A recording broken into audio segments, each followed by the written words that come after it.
Ignition sequence start. 6, 5, 4, 3, 2, 1. We have a liftoff.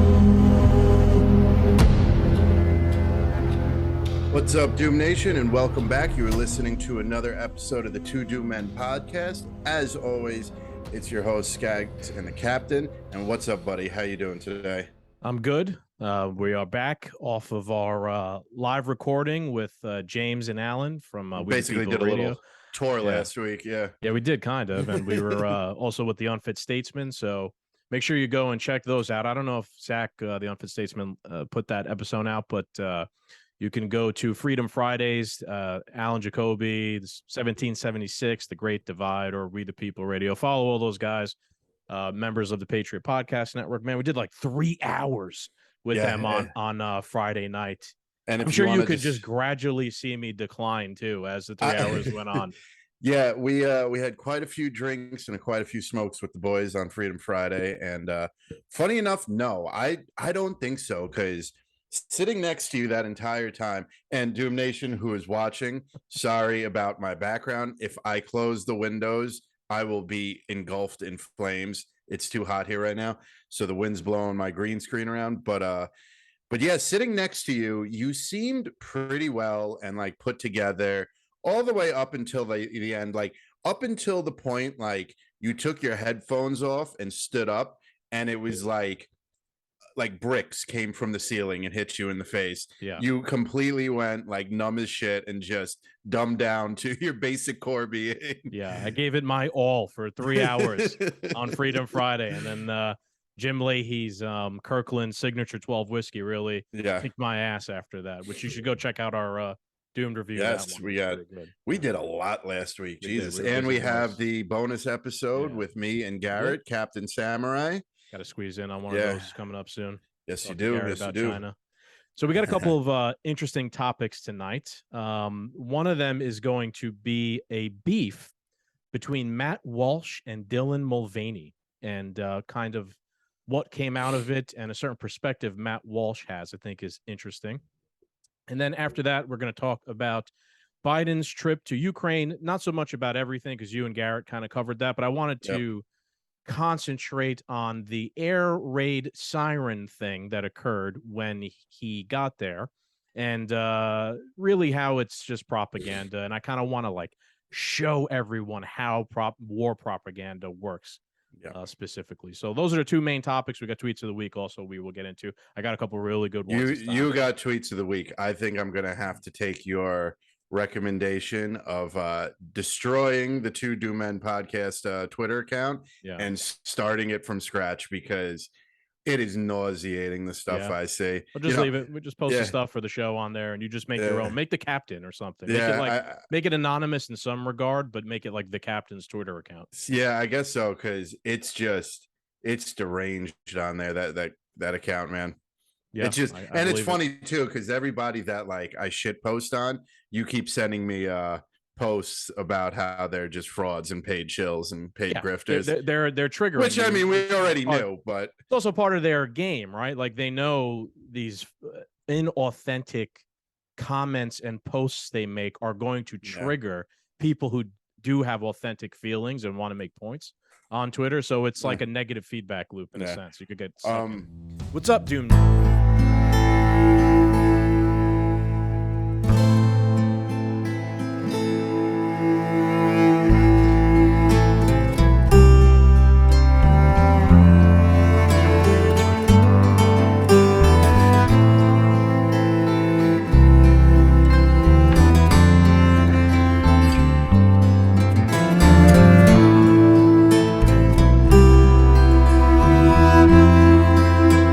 Get into this Dylan Mulvaney and Matt Walsh, and it really centers around this revolutionary idea from Matt Walsh about being mean to people.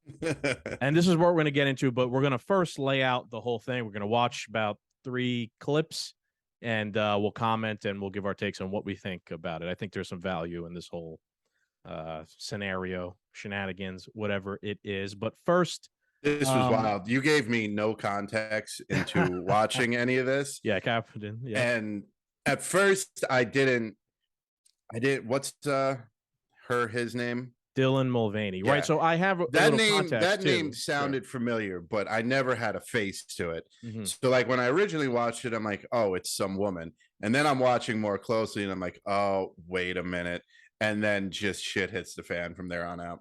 So first of all, I didn't really know either who Dylan Mulvaney was. Like I'd seen some creepy kind of videos of it that it made, and I did some more research because of this. So Dylan was or is an actor in a sense on Broadway, acted in the Book of Mormon, and then in 2021 came out as a trans woman during the pandemic, and has kind of really become popular on TikTok, making videos.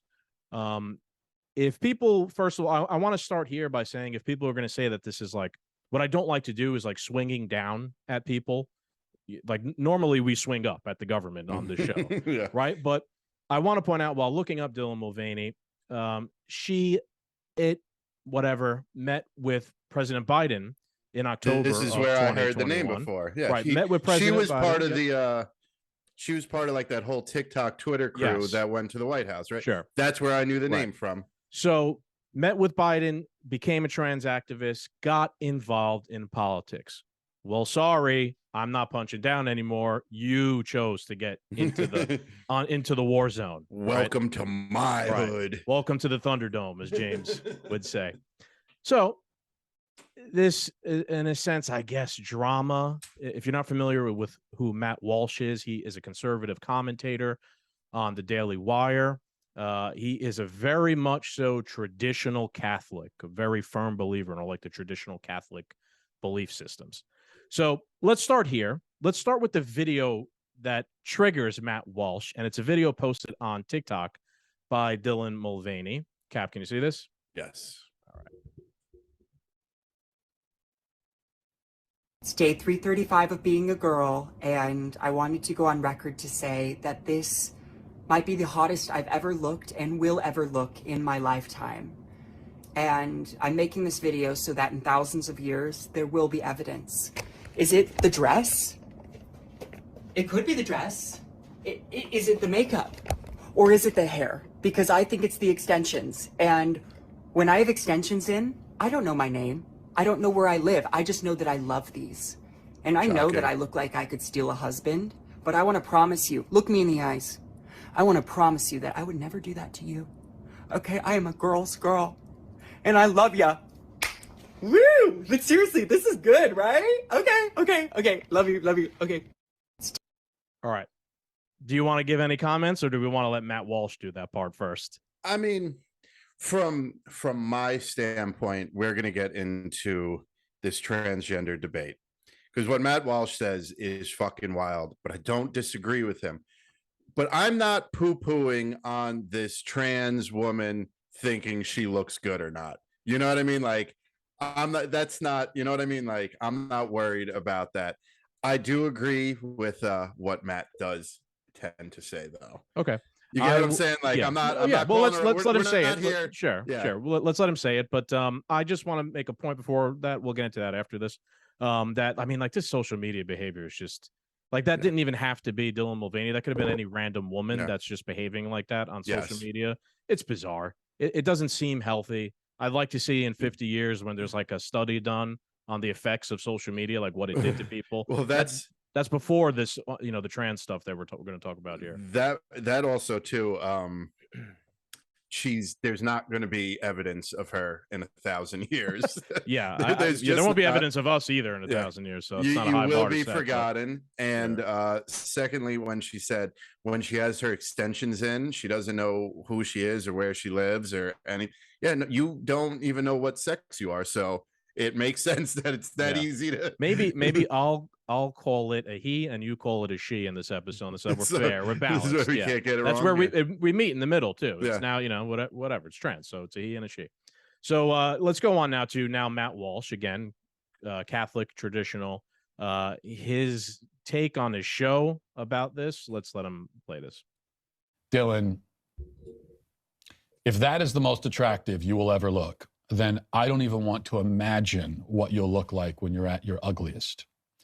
You do not pass as an attractive woman or as a woman at all.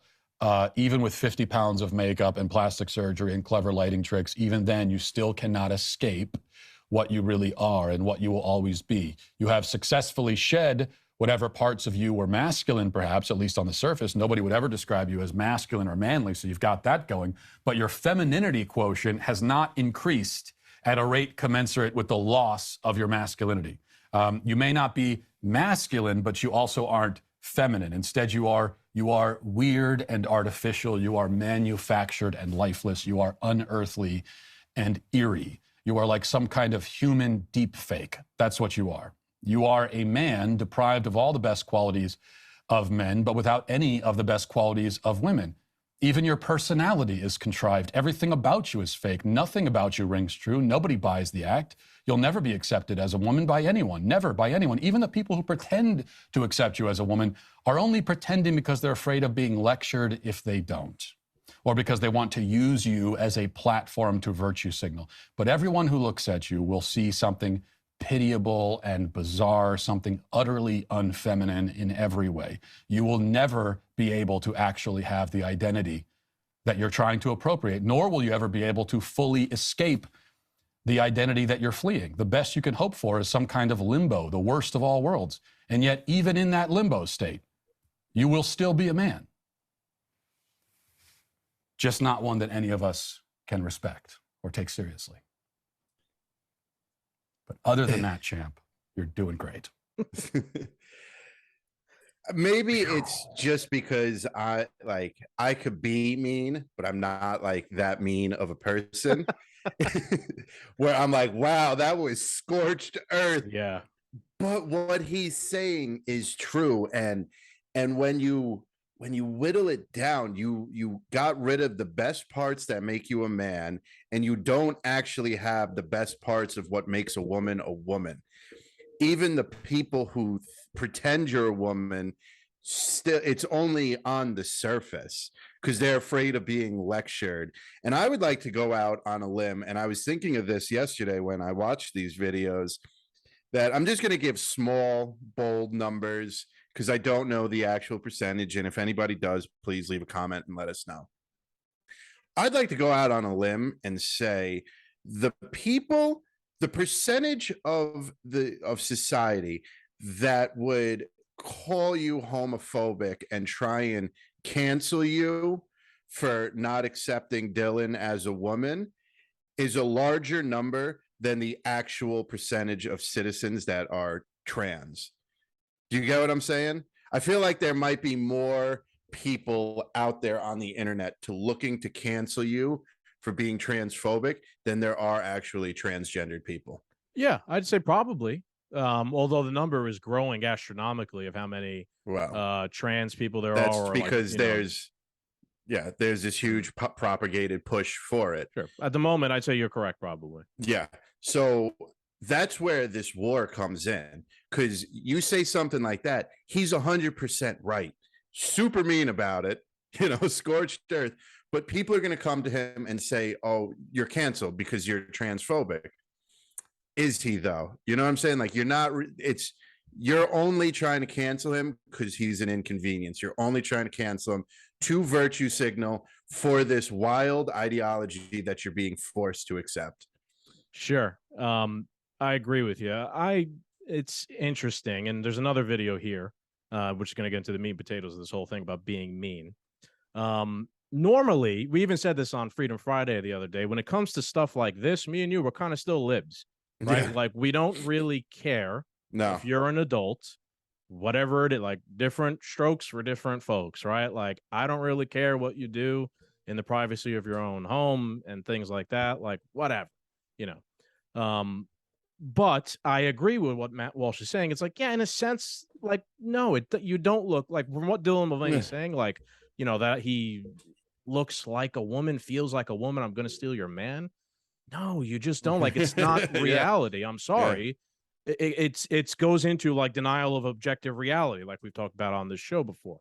And for someone to come out and then say, well, Matt Walsh is transphobic for saying these things. No, he's just calling it as it is, to be honest. And yes, it's mean, right? That's what we're getting into here. Being mean sometimes might have some value. We're not done yet. Oh, I know, and it gets worse. This also, so, me and you growing up in the 90s and early 2000s, as we did, I've said this before. When it comes to like the gay community, like we overshot, so like before me and you were growing up, when we were children and infants and before we were born, it was pretty tough to be in the gay community. And don't get me wrong, even in modern society, 2023, there's still pray away the gay schools, uh but then I feel like sometime in the late 90s, early to mid 2000s, like everybody was fine with the gay community. You know what I mean? Like I feel like they reached this place of equality where it was like accepted, like you do you, have your parade, cool, I do me, like, and our two paths shall never cross. But then like we greatly overshot equality and needed to expand. For some reason, there was like a psyop or a propaganda machine to expand this community, use this community as a shield.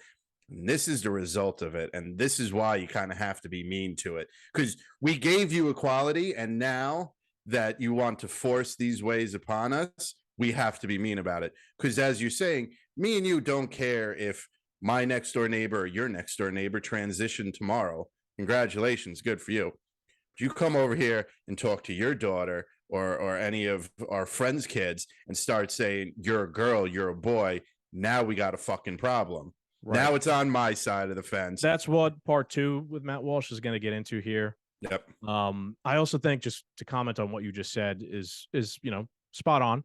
I also think what's changed is we went from a period of like acceptance is now not enough. Yes. It has to also be complete promotion and belief in what anyone from the LGBTQ plus IA double Z XQY thing is saying. That's different from what me and you think, right? Like me and you are like, yes, we don't really care what you do. You're it's America. You're free to, if you're a consenting adult. We are accepting of people doing that, but I'm not now under like the responsibility to promote that, because then I'm not free. Now the roles have reversed in a sense. Total compliance to whatever this community wants. Sure. There was a great example of this in the NHL. I don't know if we talked about this on the podcast. No, we did, but I know what you're talking about. It was a player for the Philadelphia Flyers. He's Russian, of course, so just a little extra caveat there to it. And they had like LGBTQ night of the Philadelphia Flyers, and they had to wear jerseys that were rainbow colored and stuff like that. And this one player, I forget his name, sorry, he refused to wear the jersey. He was the only player on the team, and when he was then interviewed afterwards, he was asked like, "Hey, why didn't you wear the jersey?" by all the reporters and whatnot. And he was like, "Look, I respect what everyone wants to do with their life, etc." He's like, "But I'm religious, and it goes against my religious beliefs." And then they asked him like, "What religion are you?" He's like, "Orthodox Russian Christian, I guess." And I mean, the response to it after on TV, like on the news, it went back to the booth after. The guy was fucking crying in the booth about how this is like bigotry and hatred. This is the worst thing since 9/11 and Joe Rogan. Right. So that's what we're talking about here. No, it's not.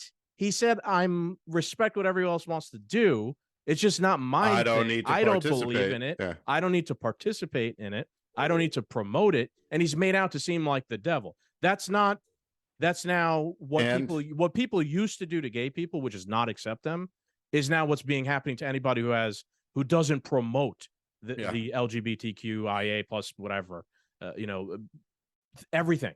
If you don't promote it, you're now a racist, the evilest person in the world. Right. Somewhere to the right of Hitler. The way you could put it is we're not against the community. We're against the totalitarian promotion of the community. And shout out to NHL fans. After he said that, and after the media demonized him, the next day on NHLshop.com, his jersey was sold number one out. Yeah. Yep. Yeah. Is that because people hate gay people and trans people? I gather not. I gather it's more so because people are like, he good. stood up for himself. People saw a guy who stood up for himself. He's not being a hateful person. He's just not. And people like that. People like fucking that should have been a white pill for everyone, right? Because it's like a way you could kind of like statistically see where people's minds are at through the purchase of an NHL jersey. Through capitalism. Right, through capitalism in a sense, right? People vote with their dollars in a sense. So yeah, I thought it was interesting. So there was interesting backlash to Matt Walsh's statements here, of course, by the left, right? That should go without saying, but a lot from the right, from the conservative community. You know, and let's screen share here so we could I didn't know there was backlash from the conservative community. There was. And so Matt Walsh, and I'm sorry, let me. This is the first one. Yeah, this is the first one. But, you know, this is in reply to all this controversy where he goes, many conservatives had told me that this video is too mean. It's not. It's just the truth. After all this time, you still think we need to soft pedal our response to the trans agenda, and then our response to the trans agenda, then you are hopeless and useless. Get out of the way and let the rest of us handle this. So See, there's truth in that as well. In anything that, and I'm not saying me and you are the harborers of truth or the trendsetters of, you know, like the way culture and society needs to go. But for the most part, and for our listeners' sake, we're on the wrong path. And it is now time sooner than later to get aggressive in your nature of what you don't like. You don't like the way the school board's getting run? Get up there and make some noise. You don't like what's going on in local politics? Make some noise. We need more resistance to this type of stuff. Sorry, YouTube. Peaceful resistance. Sure. So we could go around burning down cars and buildings and all that stuff. I agree. I'm sure you're familiar with the name now, Jimmy Dore, right? Yeah. He's essentially like a leftist podcaster. He's really good though. Mm-hmm. And I've noticed lately, like he's been going on a lot of different shows and talking to a lot of different people. He's always very angry, right? Like you know, he goes on Tucker Carlson, talks about the war in Ukraine, and he's always very angry. He's been on Tim Pool. He's like his presentation is very angry. It's very calculated because he's trying to show people you should be angry right now. And he's been trying to promote, like, you should be out in the streets protesting. We should be trying to turn the ship of a country around. He does have his own leftist beliefs, but he's not a shit lib or anything like that. But I appreciate he's decided I, as a popular person, need to like put off this sort of persona to try and motivate people and get people to be pissed off about everything that's going on in the world. Don't be apathetic to everything that's going on. So this is part two of Matt Walsh's kind of response to the whole thing in terms of the backlash and the criticism he's getting. This is him now responding to the criticism. And when I consider that my own children must inherit this culture, that Dylan Mulvaney and his ilk will prey upon my children and try to turn my own sons and daughters into mutilated, mutant, self-loathing, hollow, twisted shells, just like... Oh boy! I almost laughed when he said mutant there. By the way, little inside joke. He does say mutant. Oh boy, let's see. The trans activists shut down the power in Connecticut. Let's refresh. This happened a couple times lately. The tweet videos don't like to load sometimes. Children must inherit this culture. That Dylan Mulvaney and his ilk will prey upon my children and try to turn my own sons and daughters into mutilated, mutant, self-loathing, I almost couldn't get that out. Shells, just like... Oh, man, look at this. It will not load. They don't want the truth out there, kid. All right, I skipped.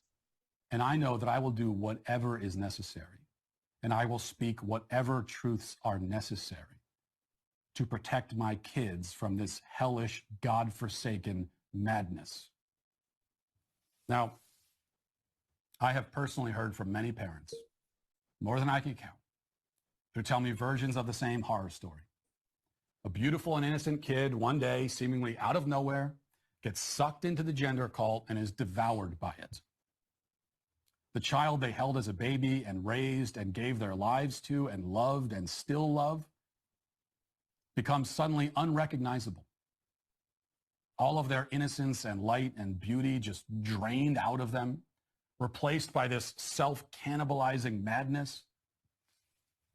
For a parent, to see this happen to a child, it is a fate worse than death. I would rather be dead than have that happen to my kids. See, the thing that I most despise about Dylan Mulvaney is that he is part of a movement which actively seeks to turn my children into Dylan Mulvaney. That's why I'm entitled to my anger and to whatever language I use to convey it. I will say whatever I want to say, and I will be justified in saying it because these people are after my kids and yours and everyone else's. And you're worried that I'm being a little rude? Well, you see, when it comes to my children, the children that I cherish more than my own life, if you think mean words go too far, then you would be very shocked to hear how far I would really go to protect them. Trust me, words are the least of it. And when I consider that my own children must inherit...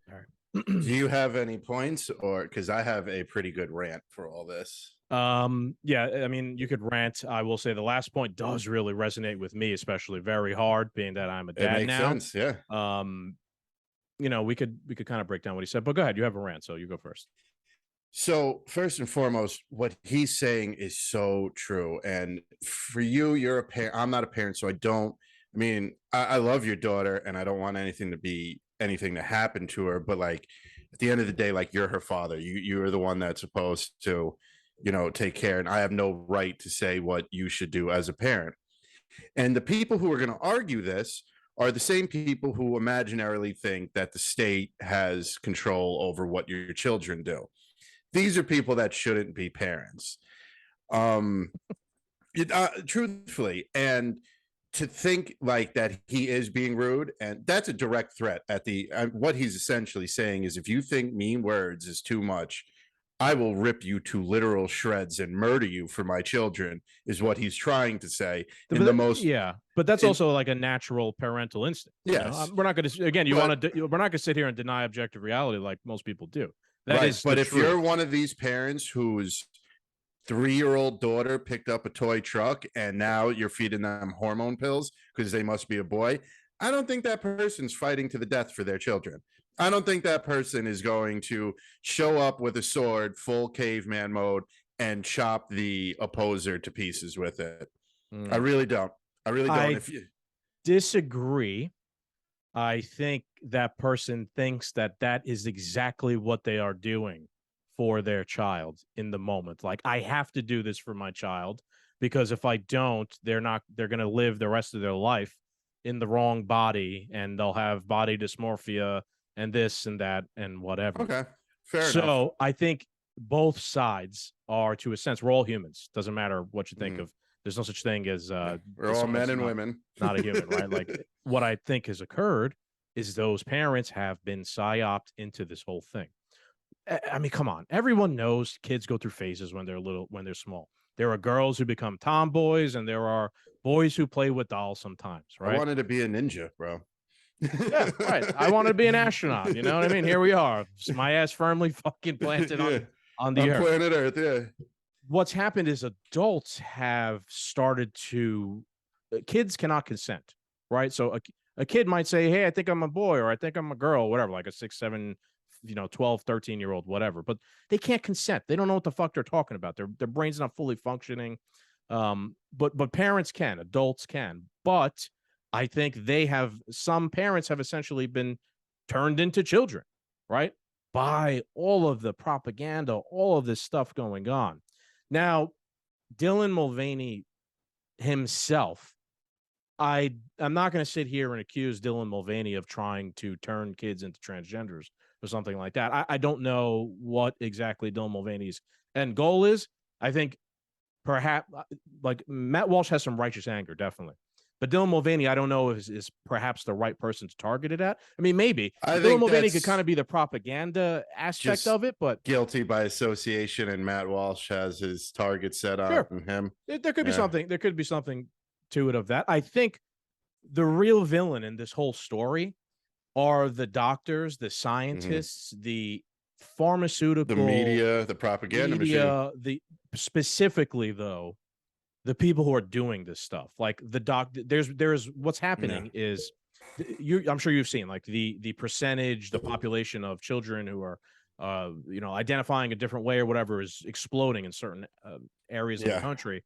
That is a gigantic marketplace to be tapped. These surgeries are very expensive. The drugs are very expensive. There is an industry being built around this, an industry that did not exist before to the level that it's, you know what I mean? Like, this is a new thing. The hospitals, the doctors, the pharma, the big pharma, again, they're the ones who are going to profit off of this new thing that didn't, exist before. Now they could profit off of it. They're, in my opinion, the fucking worst of this whole thing, right? Because they're supposed to be the doctor, the scientist. There's no ethics. It's just money. Sure. And look, and where I'm not going to disagree with Matt Walsh at all. The actual mutilation part, there's been stories about like Boston Children's Hospital doing hysterectomies on young girls and things like that. You can't do that to a kid because they can't consent. They really cannot. So it's just to permanently alter them instead of offering them counseling, or they'll just grow out of it, or being like supportive of them, but we're not going to chop your fucking arm off. You know what I mean? Like, it's bizarre. It's like, it is evidence of a psyop. It's irrational behavior, which can only stem from something that's not normal, a psychological operation on right. I'm glad crazy, but I'm glad you brought up a psyop, because I see this as a new psyop playing a long game, and I see this as the results of out of society growing out of other psyops. Rewind time, 40s, 50s, 60s. The gay community, very small. You were very shunned. You were very excommunicated if you were gay. So it was a little bit easier to become successful back then. So growing up, you worried about how you were going to fit in. You worked out, you looked a certain way. You didn't want to look different. You wanted to be that clean-cut American boy and girl with the white picket fence to fit in, so then you could become successful. Then everybody started becoming successful, and then the college education scam took place. This comes into people like me and you. Growing up, we were trying to fit in. Then we had to go to college to try and become successful in the real world. Now you could go on your phone and become successful. You know what I mean? So fitting in and becoming successful through college has kind of decreased. So now what's next? Quick side point. You could also, like, who got involved with all these things that started promoting them to that level? Oh yeah, the government. Like, you could tie that specifically to, like, when did the college thing fall apart? It's, who was pushing it? Like, government getting involved in student loans and this and that. Right now, like, again, that second point of what you're saying, social media, the TikTok thing. When we started this off, when we talked about Dylan Mulvaney, where did he go? To TikTok. The White House. Oh, yeah. Be a social media influencer pushing some sort of agenda, getting involved in the political sphere. Yeah. So, go ahead. Keep going on your So now, how do you screw up kids even more when fitting in? You could become a social influencer and you fit in. You could create an app and be successful. Fuck with them mentally, psychologically, sexually. Now at a younger age, they're more sexually deviant. They're even more confused now. And all it is really is doing, this goes into what I said earlier, of a longer psyop. So now not only do you have to figure out how you fit in and how you're going to become successful, you need to figure out if you're a boy or a girl, and then how you're going to fit in as a boy or a girl, and then how you're going to be successful later on. But now, if you look at it, all that's really damaging, truthfully, is our future. Yes, are kids being mutilated in a disgusting manner right now? Yes, 100%. Does the promotion of this need to stop? Of course. But what is it doing? It's destroying our future. Because just another mean truth bomb here, all the women that transfer to become men, they're not going to be the starting lineup for the New York Giants next year. Okay, they're not going to be these large masculine men who are running the fucking Marines. They're not. This is just weakening our future. You look at the World Economic Forum. You weaken our country's being weakened as it is right now under this administration. These kids are confused as hell. They don't know which way is up. They look down at their dick and they don't know if they're a boy or a girl. You know, it's complete. So now, how is that going to translate into the future when, let's say, America does fall? Let's say when there is a dictatorship, you're just going to have confused, weak people who cannot defend this country. There's a video that Garrett shared with me a few weeks ago. It must have been in Korea or China. I don't know if I brought it up on this podcast or not, but it was a bunch of students, third, second, fourth, fifth grade, maybe, and they each had a 9mm pistol, and they were taking it apart at their desk and putting it back together. What does that tell me? That means China or Korea is preparing its future to be a military force. Now you look at America, forget bringing guns to school to teach your kids how to use them. Outlaw them. Yeah, we're trying to outlaw them. Kids, do you know how long they would be crying in their safe spaces if you gave them a gun and were like, here, take this apart? They would lose their shit. Yeah. Well, they haven't been trained to be responsible like the Chinese kids are. Yeah. Our future is fucked if all the children take up this type of ideology. It's a long run psyop that is going to fuck the future of this nation and weaken us even further. Sure. So I think what me and you get to the crux of here is like, we don't have a problem with people behaving in certain ways and doing certain things if those things kind of just happen organically through life. Yeah. What we don't like is the thumb being put on the scale of society by a certain entity and churning people out to be a certain way. Also, I feel like people like Dylan Mulvaney, maybe not Dylan Mulvaney himself, because there is definitely a conversation to be had about whether he is like a bad actor because he's involved with government and propaganda to a certain extent. But I see a lot of people who this has happened to, like especially children and other random transgender people. I'll be honest with you, they're victims of this entire thing. You know, so I'm not saying that Matt Walsh doesn't have a point, and I want to use Matt Walsh's idea myself, but I don't think we should go up to like a transgender random. If you run into like a random transgender person in like, you know, Starbucks, Walmart, and then just start screaming at them or something, because you don't know anything about them. They're still an individual, and to a sense, they could have been a victim of this entire thing.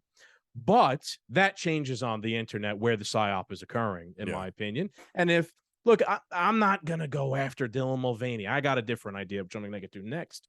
But like, if this is your thing, if this is the battlefield you want to be on, go ahead, be mean to someone who's out there working for the government and pushing propaganda on a certain thing. I was watching Tim Pool, and this was kind of his idea. He was like, Matt Walsh has a good point, right? Like, if you don't like something, you want to see less of it. If you don't do anything, if you don't say anything, nothing happens. Being mean is a natural reaction of a human being to kind of like check something someone's doing that you don't like. And it's actually like a civilized check, right? Because the other option is exactly what Matt Walsh said. You could get violent and try and kill people. That no one thinks is a good idea. So being mean is actually like a natural way for us to like hold ourselves accountable in a sense. There's the shield again of the trans community, the gay community. Pete Buttigieg. You can't say he's you can't criticize him, right? Because then you're a homophobe. Hopefully, what this dawns and brings on into society is that like this whole like shutting down because of name calling comes to an end. Like, oh, you're transphobic. Yeah, good. I'm a transphobic. Come after my kids and watch what the fuck happens. Watch what this transphobe does to you. Sure. Yeah. Just own the name and, you know, keep moving on. Yeah. So, I mean, so that's the crux of the whole beef between the two. Now, again, I'm learned something here from Matt Walsh. Like I said, I'm not going to really myself get that involved in the trans stuff, although we talk about it all the time. You know what I'm concerned about? Government and war and things like that. Yes. Nuclear war. If nukes go off, there'll be no transgenders. What I'm trying to convey here in this, that is true. That is true. What I'm trying to convey here in this entire episode is like, there is value to being mean, right? Now, normally, you know me, I'm like a nice person. I don't like to be mean to people. I can be mean on Twitter. Twitter is a place that brings the rage out of people. And I think I actually need to start being even a little meaner after watching this. Like, I've had an epiphany where you have to, right? Like, again, I was saying, and I am now going to be a lot more meaner to specific people on Twitter who are these bad faith actors and doing things. I like where this is going. Really bad for society. So let's get into the next topic of the show, which is Biden's trip to Ukraine. And, he went over there last week. President's Day, right? Same week that Trump went to Ohio. And so Biden walks into Kyiv, I guess, out of the train or wherever the fuck he came out of. And there's air sirens blasting.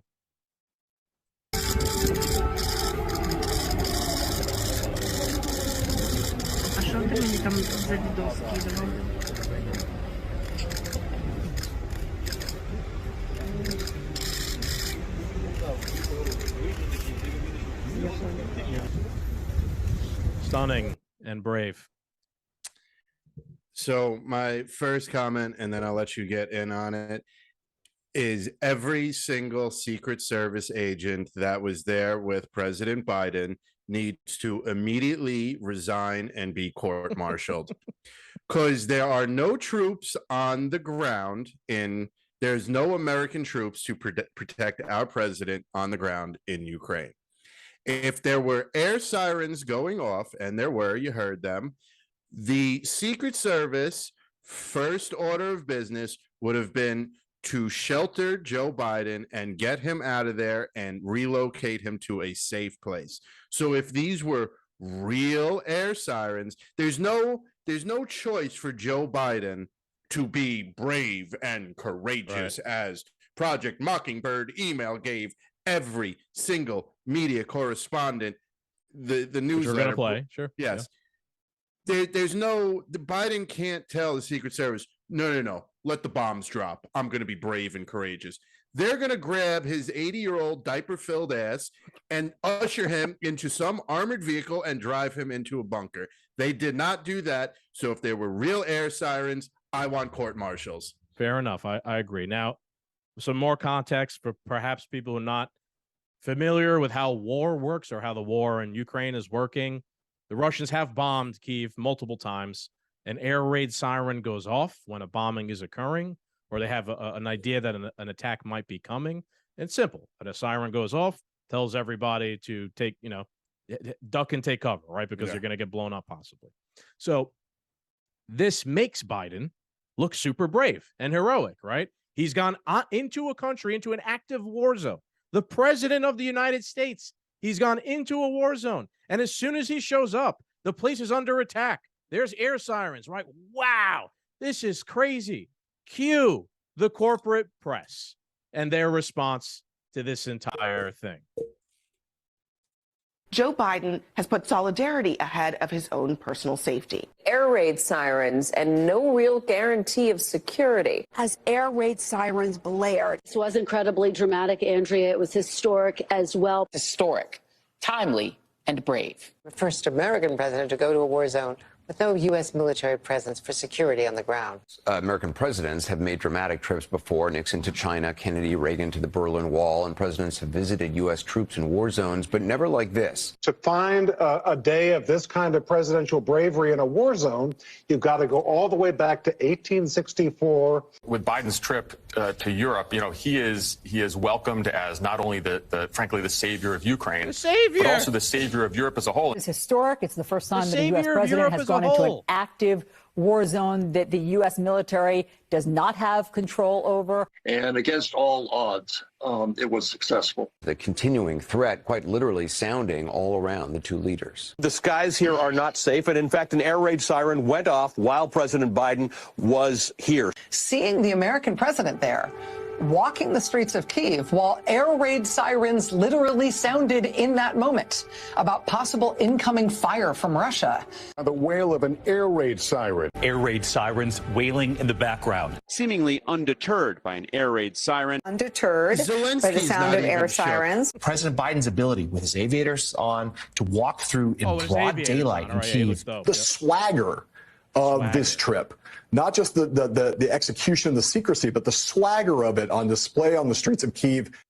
Look, man, historically... Excuse me real quick. Man, historically, like you were get taught the about fuck out of here as a child, you taught about like Nazi propaganda and war propaganda. Everybody's heard the term propaganda. This is 2023 war propaganda is what this is. So I wanted to make sure everyone could see that now. Now, why? You might be like, oh, well, it is a war zone and they were, just maybe there was an attack happening, right? In reality, the president of the United States would not enter a war zone like Ukraine and not notify the Russians ahead of time that he was coming, right? Because they're going to look to avoid an international incident. He's trying to go there to visit and get his political points across, etc. The same way that Vladimir Putin might also do that in a certain area. Get the 10% for the big guy. Yeah. So there's like almost, in a sense, there's almost a gentleman's agreement, right? That I'm coming over here. I'm letting you know, don't attack the town right now because of a fucking stray bullet or something. Like a mistake could even happen. You know what I mean? Like, and then we're really in World War III. So that's it. So they make sure that can't happen for this certain period of time. I'm sure it's all well laid out.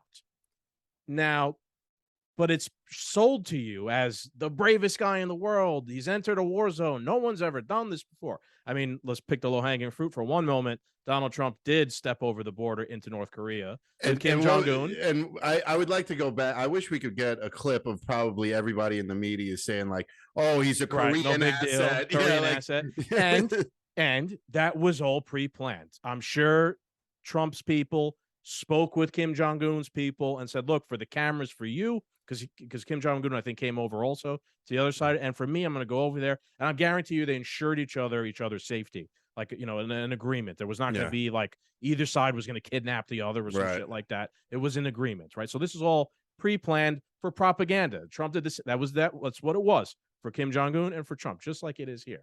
Now, and if you want to make some leftist fucking point like this or these corporate, news that they did, even the corporate news the next day or two had to acknowledge that they alerted Russia about the thing. From ABC News, U.S. alerted Russia of Biden's surprise trip to Ukraine hours before he arrives, officials say.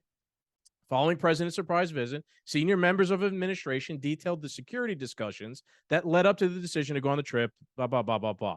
While officials remain tight-lipped about the precise security details required, the war-torn country said that the U.S. did inform Russia of the visit shortly before Biden left for Ukraine. They, I'm sure one of those clips was ABC. They're all there touting it. Holy shit, this is so crazy. It could be blown up at any moment. But then even they had to admit the truth that it's just fucking propaganda. I wish I had time today to go find it. I saw it a few times on Twitter. It might be on Garrett's Twitter. I'm not sure. But there was an American reporter who was like a half hour to an hour away from the base that Biden visited. And he's like, I've been here for a week. It's been quiet. There's been no bombs going off, no air raid sirens, nothing. He goes, Biden showed up an hour ago, and he goes, at his exact arrival, that's when all the sirens started going off. It's all fake. It's all a talking point. They need it. They need it because this narrative, the amount I have a prediction that by the it's going to be hard to match it because I don't think, I think before Biden's out of office, Ukraine will probably receive as much money as America spends on the military in 1 year. I think they're over. Before Biden's administration's over. Oh, I see. Okay. All right. So what do we spend? Like $800 trillion or something on American at the moment it's a little bit north of $800 billion. And I thought it was trillion. No. Billion. Okay. 800 billion. We're currently like at 115 billion given to Ukraine so far. I predict they're going to try and give the entire military budget spread out over 2 more years to Ukraine. We spoke about this on Freedom Friday. It makes a lot of sense. Biden needs this war. They propagandize this because they need it. Some people are starting to wake up, and especially with Ohio, how can Ohio not have clean water and clean air, and no relief funds go to them, to the point that the former president on President's Day has to go there and buy everybody a Big Mac, but the actual president goes over to Ukraine to ensure that they all get their pensions. Yeah, and we're paying them pensions. We're giving them we lost millions of dollars in Afghanistan under Biden. Yeah. If we had brought all that home, we could have sent that all over there to them. Yeah, you know, right. just they I think need someone, it. I think like Lauren Berber might have made that point. Like, Yeah. we could have just taken all the equipment out of Afghanistan and handed it over to the Ukrainians. Yeah.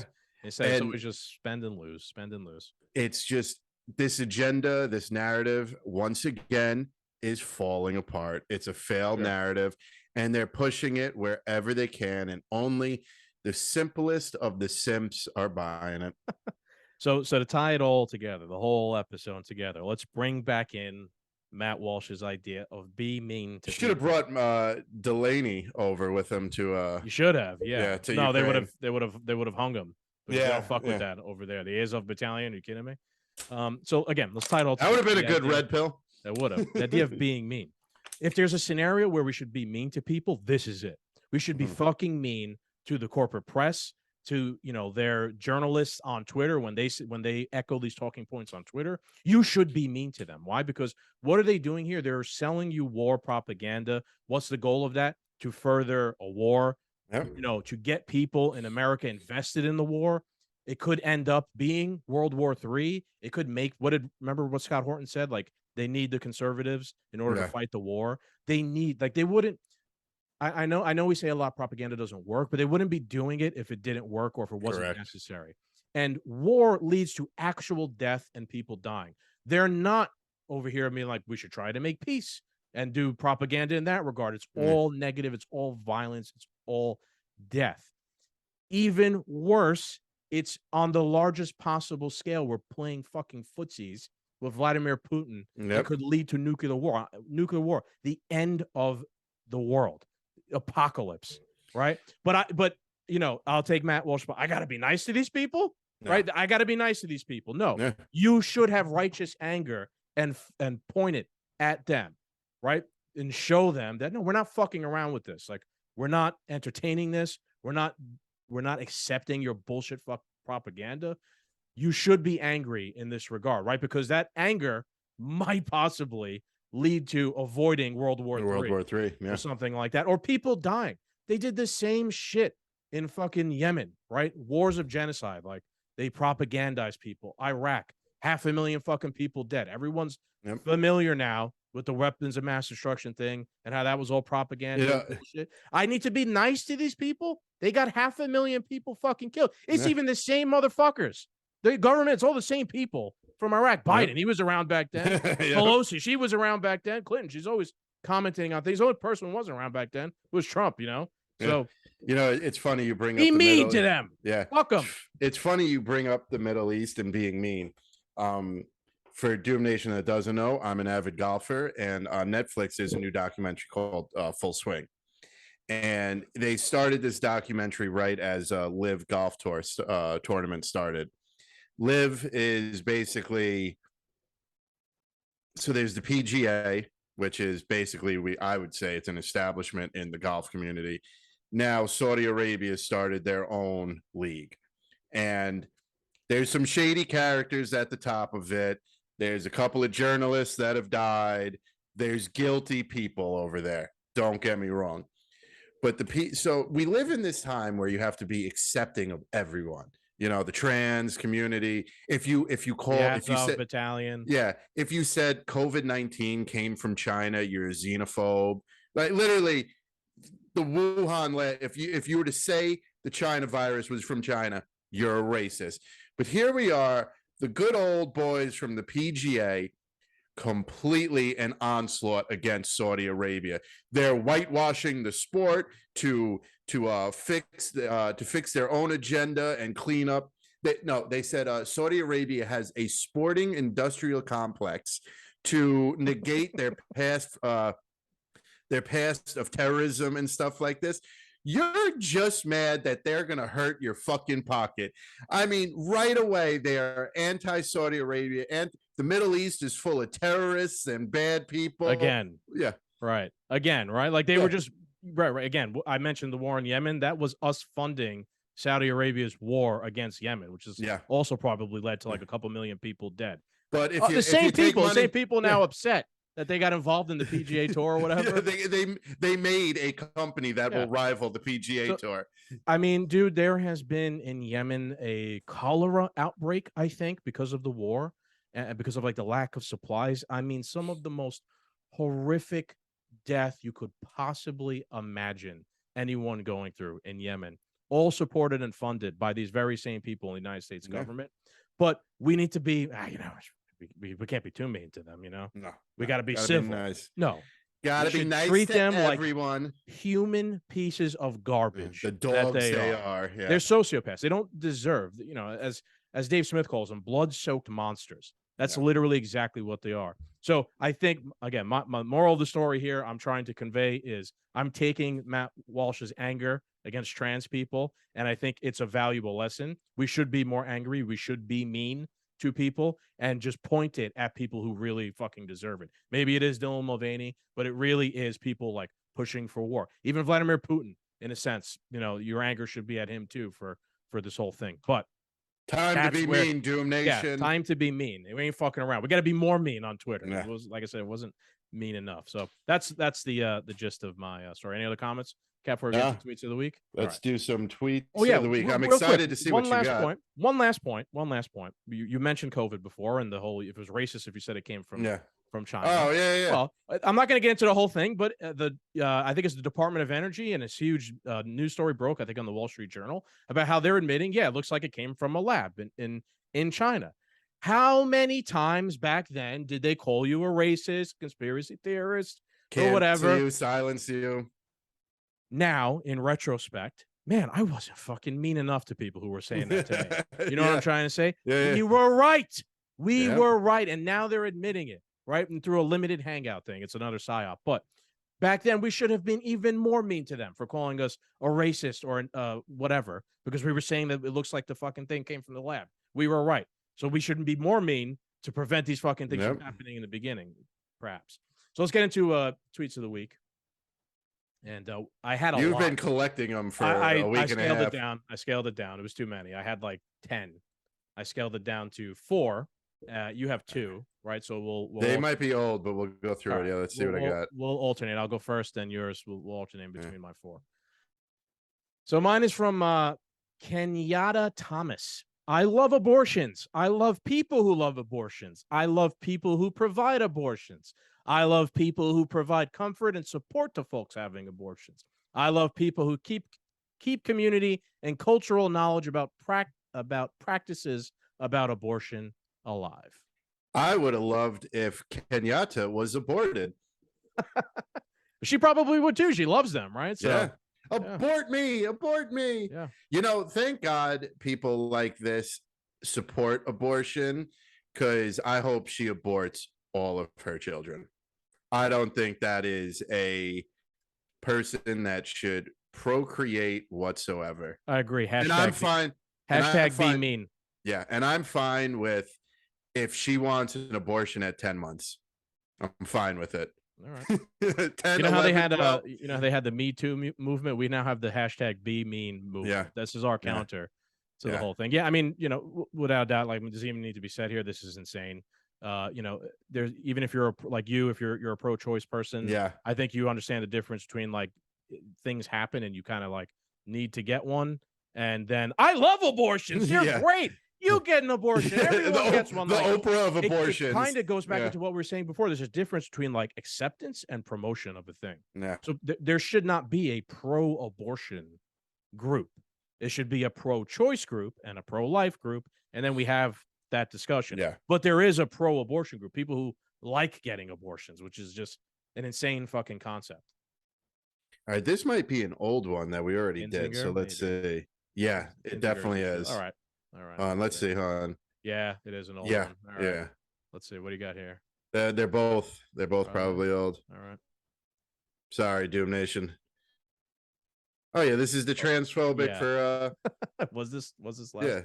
Yeah, the Wizard Yeah, game. our last episode. Yeah. Yeah, which by the way, the Harry Potter game is completely, just like the jersey, just like the Philadelphia Flyers jersey. It's sold the out. Harry Potter game, which is apparently anti-trans. It's not, but it's got that agenda around it. It's completely been fucking smash hit. One of the best-selling games of all time. There we go. All right, so I got 4 here, so we'll wrap them up. Oh, what's going on? Jesus. There we go. A lot of glitches here today. All right, this is from Drew Pavlo. Zelensky and Biden are fighting the same war against racism and imperialism as Malcolm and Martin. Malcolm and Martin being Malcolm Luther King Jr. and Martin Luther King Jr. and Malcolm X. I'm so flabbergasted by this thing. They're trying to compare Zelensky and Biden to those 2 civil rights champions at the time. This I can't even say what I want to say because I'd be calling for violence. This guy needs to be punched in the mouth. It's just you're right. You said it. You put it right. Flabbergasted. Yeah, I mean, there's Nazis in the Ukrainian government, but they're trying to draw the comparison to Martin Luther King Jr. My God, man. I mean, yeah, there's no psyop at all. That it doesn't is exist. Pathetic. It's not pathetic so much as it's like disheartening. Yeah, it's like the human race just like in Dungeons and Dragons, like +1, -1. Yeah, this was a minus. This guy just gave the human race a -1. That's why we got to go on there and we got to be mean to these people. All right, my next one is from the chair of the Libertarian Party Mises Caucus, Michael Heiss, and he says, "Government that will kill you if you try to divorce it, and that constituting a primary reason that you ought to remain under it, owns you as its hostage. Conservatives opposing breakup have conceded consent of their governed to progressives who have already beat them without their consent." I think that's a great fucking tweet. He's talking about very well put. The national divorce, and he's really throwing shade at conservatives. I've seen a lot of conservatives and Republicans who was like, "Oh, we're still one country, and we got to work this whole thing out." And that's just the typical Republican that won't go into the urban settings and change any minds and try and expand. They're just rhinos, Republican in name only. Yeah, I mean, they're so dumb, these conservatives, that they're like Marjorie Taylor Greene is not. I don't think is as true a believer in the national divorce as I am, or Michael Malice is. We're like, we literally fucking mean we want to make our own country. I think the and I appreciate Marjorie Taylor Greene's conservatives who have sort of brought this to the discussion. What they're trying to shift the Overton window back to the time when America was a republic of states towards the beginning of its founding, when they're not really saying we're going to be 50 different countries. They're really saying let's get back to being 50 states in a union, right? And a very I'm fine with 25 on 25. A very small federal government. So, I mean, if you're a conservative and you think it's a bad idea, please educate yourself. This is how you move culture backwards against progressivism, in a sense. We want to shrink the federal government, right? You're conservatives. You're supposed to conserve. That means shrinking things. How are you going to do that if you want a stronger federal government to fix all the problems? You want such a strong federal government, it'll kill you if you try to go backwards. Exactly. Or we have to fix all the problems that the progressives have made. So we need to make sure we need to give the government more power in order to fix the problems. I mean, we need another Patriot Act. That's what we need. Yeah. All right. One more, and this one's pretty insane. And then it's dinner time. And it's from NATO's official Twitter account. It said, Ukraine is hosting one of the great epics of this century. We are Harry Potter and William Wallace, the Na'vi and Han Solo. We're escaping from Shawshank and blowing up the Death Star. We are fighting with the Harkonnens and challenging Thanos. That was from NATO. I mean, cringe, number one, first of all. I wish... I think I might pass out. It's been a couple moments like that on this episode. I'm speechless. I wish I could convey like just my mind melting and oozing out of my ears while you were reading this. What in the actual fuck is going on? This is a black pill right here. This is like, there's just no hope. NATO is, man, I'm not going to pick apart too much of this because I really could, being a nerd. Blowing up the Death Star. So like NATO is trying to associate itself with the Rebel Alliance in Star Wars. We're the Empire. Yeah. We got the fucking Death Star. We're Yeah. aiming it at Russia. That's why they're in there trying to prevent the expansion Russia of NATO, which is our empire. Or Russia. I'm going to say they're considering Russia to be the empire. I understand, but in reality, it's us who's the empire. We have surrounded Russia. We've moved NATO right to their doorstep. Ukraine ain't even in NATO, so it doesn't even make any sense to begin with that they're speaking this way, the NATO official account. But we're the empire, but we're pretending like we're the rebellion. Yeah. In a sense. And that thing that happens, we've talked about that so many times on the show. That has like propagated throughout so many different topics and cultures and things. It's like it's projection. Everything you accuse the other side of being is what you are to an extent. So I just It's thought also that was mind-blowing. This solidifies Thanos was right. Yeah, maybe. We need the snap, and 50% of the population is gone. That's the national divorce we need. We need the Thanos style divorce. That's what the WEF though is trying to do. I mean, they wish they had the Infinity Gauntlet so they could just snap half the. I'm sure they looked for it. If I could get the Infinity Gauntlet, I'd snap away all these blood-soaked monsters. Right? Hashtag being mean. So the goal is, we should get the Infinity Gauntlet, but a good person should use it against these insane fucking people. Unbelievable. Those were some solid tweets of the week. That's why I didn't even get anything, because mine would have been low-hanging fruit compared to that. Like I said, it was like 10 I had, and then I had to whittle them down because I didn't want to spend too much time here on them. So that's why they were so good. It was a trial and error process of elimination on them. But that's the show, folks. Captain signs off. All right, Doom Nation, I hope you guys enjoyed this episode. As always, make sure you like, share, and subscribe. Catch us on the Freedom Friday and the Unfit Statesman. Those are two great episodes. Probably going to have another bonus segment of Captain Samurai this week. And we'll be back next week. So Doom Nation, thank you. Adios.